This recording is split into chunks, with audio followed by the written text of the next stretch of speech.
are you located? I can unmute now, yeah? Mm-hmm. I'm from Kenya. Okay. And the things that you said are really interesting. I don't know, I think it's because I haven't worked a lot with the abusers. I've worked mostly with the victims of abuse. And so the narrative I think I have adopted over time is changing for, how do I put it? When you were saying what you were saying, what was running through my mind was there's a lot of openness for both parties, and I think a lot of people lack openness for both parties, both the abuser and the victim, because often cases the abuser was also a victim that they're working through. So yeah, it's been a bit difficult because you'll find organizations that offer help for this, mostly women, are closed or they're operating at minimum capacity, so they're unable to really help them or offer a lot of help. So that has been a struggle, and I've been trying to figure out how do you help people in that capacity. So do you notice that for you, there are, certain biases that sometimes prevent you from being able to do your best work sometimes, like when you go back and reflect on it, or are you pretty much able to kind of remove those biases and still adapt and overcome? For most of my cases, I'm able to work without bias, but there's some, I think, when you start doing the work, you notice that your biases come in. I think, especially working with victims of abuse, I haven't talked to so many, but the ones who are my way, I find myself, for lack of a better word,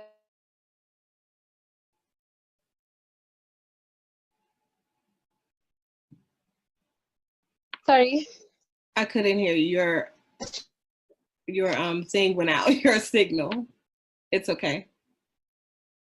Can you? No, say something else. Can you hear me now? Okay, now I can hear you. All right.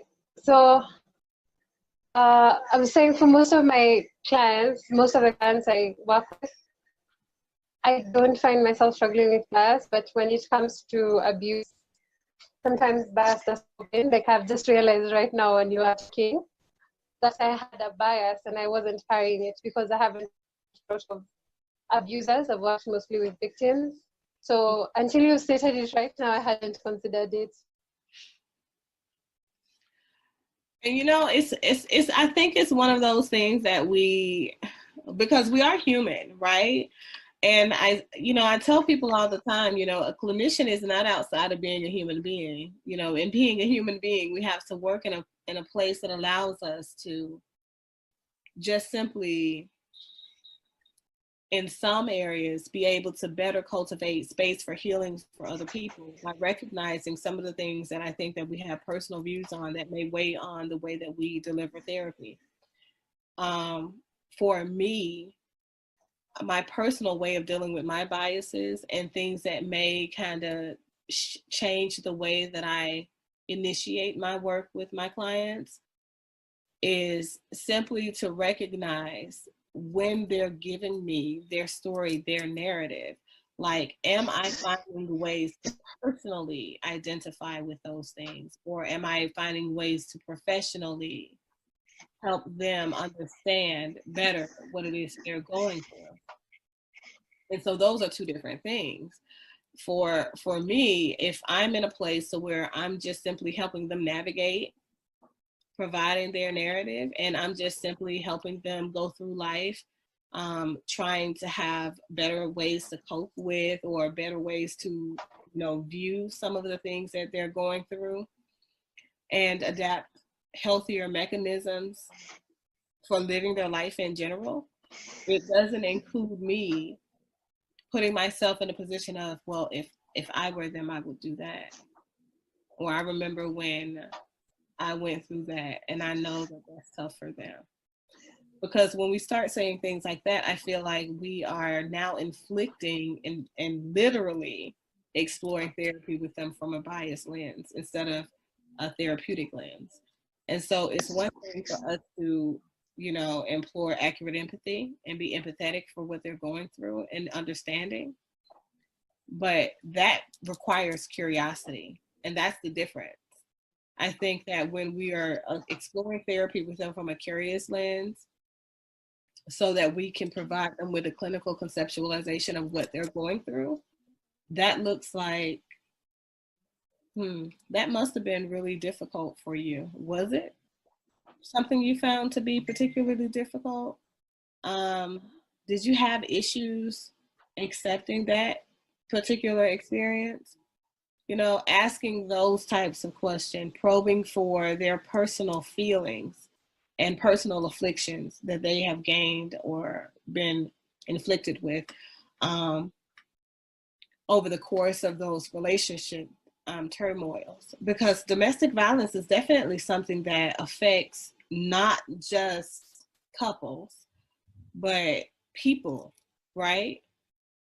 In general, because it's a domestic situation. It means that it's happening on citizens' soil of a country and people that you know, so it might be your friends, it might be your family members, those people can also attribute some level of domestic violence to you. Intimate partner violence, however, I think is more elevated because you have so many people that are, stuck in that cycle of abuse because they've grown very close and connected with that person. And so when you're in an intimate partner violent relationship, the way it differs, the way that I conceptualize and explain it to people, the easiest way to understand it is that when you're in an intimate partner companionship with a person, eventually that person becomes a mirror of you. And we like to refer it as codependency and that sort of thing, but not necessarily. It's a normal phase of development over the life cycle of a couple's relationship. Even in polygamous relationships and polyamorous relationships that are polyandrous in nature, those people are all interconnected. It's a web of connectivity that is drawn not only by filial lives and not only by filial lines, but they're also interconnected on some invisible loyalties to one another. And so you have to find out, what are the loyalties, what are the things that you vowed, even unsubconsciously, to deliver to that person. How did you say you were going to continue to be there for that person? Does your actions, right, reflect that you are holding up that level of integrity to that relationship, for one, and to those people, for two? Because the loyalties that we have and the fidelity we have to the relationship is something different than we have to those individuals. The relationship is an individual breathing and living component that has its own growth that it has to, embark upon. What the people that are a component to the relationship are responsible for is pouring into and cultivating that relationship, sort of like a tree, if you will. And so if we're doing that work towards cultivating the ideal relationship, then we don't experience domestic violence or intimate partner violence within the confines of our relationship. We experience love, maturation, and going through, we may have tough times, but we're able to adequately problem solve in a very safe space because the relationship allows us to do that.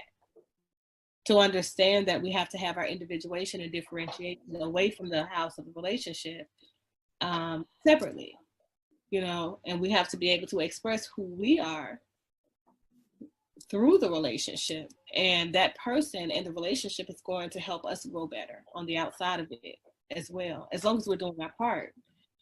And it's about understanding what led to the intimate partner violence. I know a lot of clinicians are very, very afraid to have sessions even with people who have struggled with intimate partner violence. And the first thing that they do is jump to making a decision for that person, right?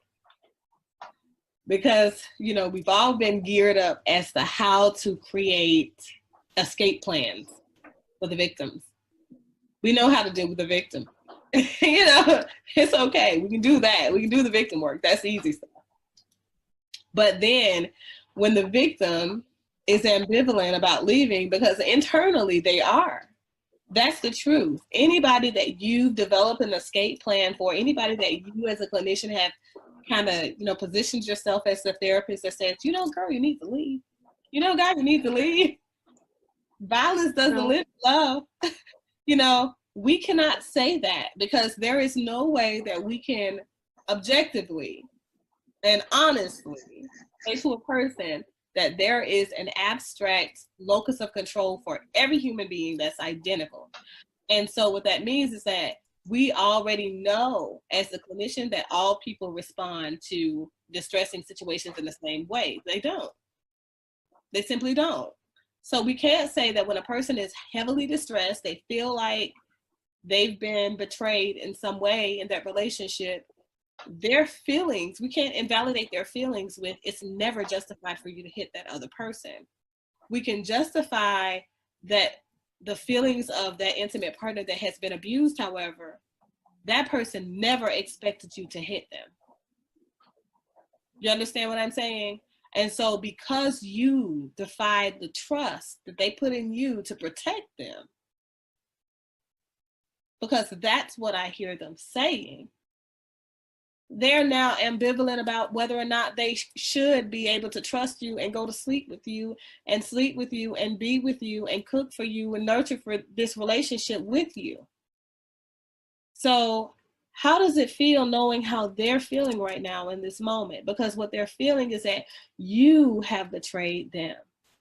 Helping them to understand that piece is how you connect the abuser with a different side of them, because you're not judging them, but you're helping them to be in a place of understanding, simply understanding where that other person is coming from. Because oftentimes the person who's abused, they've already, and it's so many ways that they conceptualize that this is okay, this is acceptable, it's something I did, because they internalize naturally. And it's not about you internalizing it. It's not about you understanding or feeling like you're to blame for it. Because when I tell people about relationship issues, nobody is to blame. The relationship is a house in and of itself. It's a living and breathing entity. It's an organism that's by itself and is separate.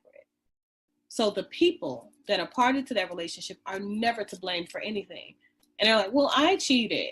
And I cheated, so he beat me. And that means it's my fault. No.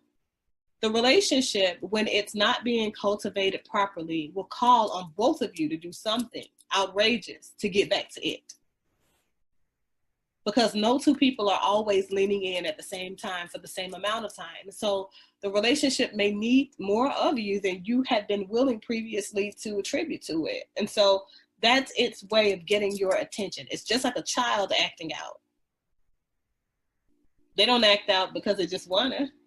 They act out because they need something from you. And so in order to get that need, all of a sudden you're in a place doing things that you have already conditioned yourself as not ever being able to be in that space. I'll never cheat. I'll never hit my woman. I'll never hit my man.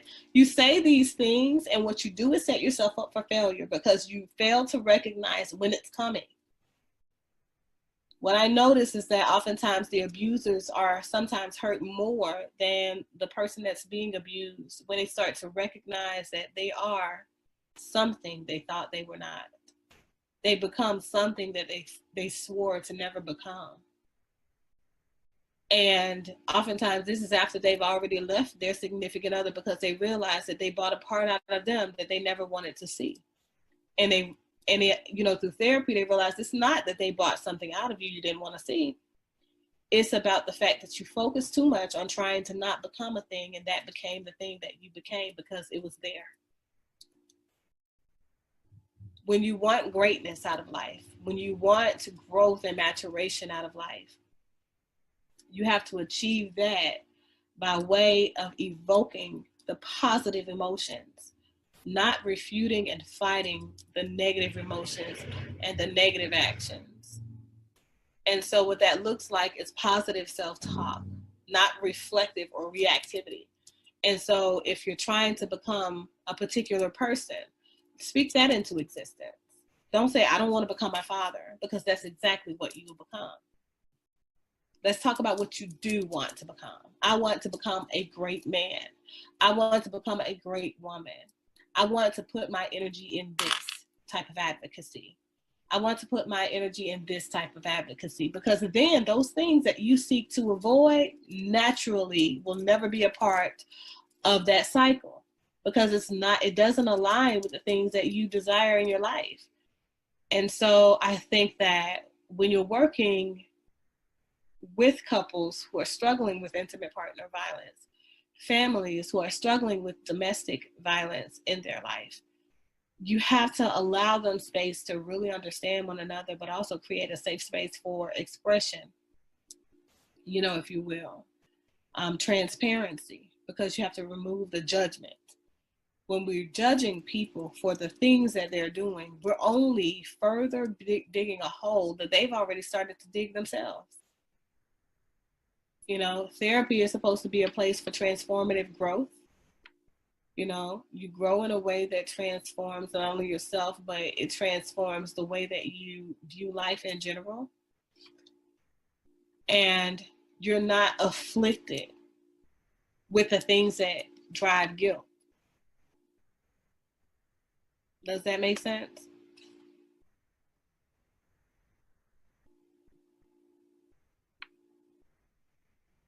Pamela, did you have anything before we close out too?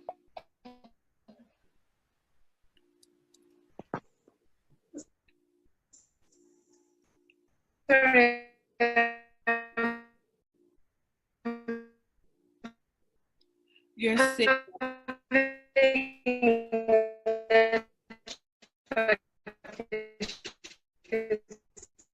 Jane, really weak.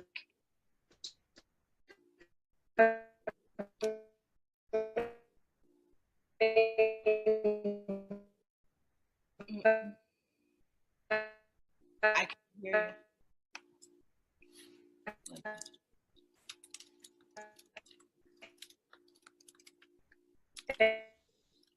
you.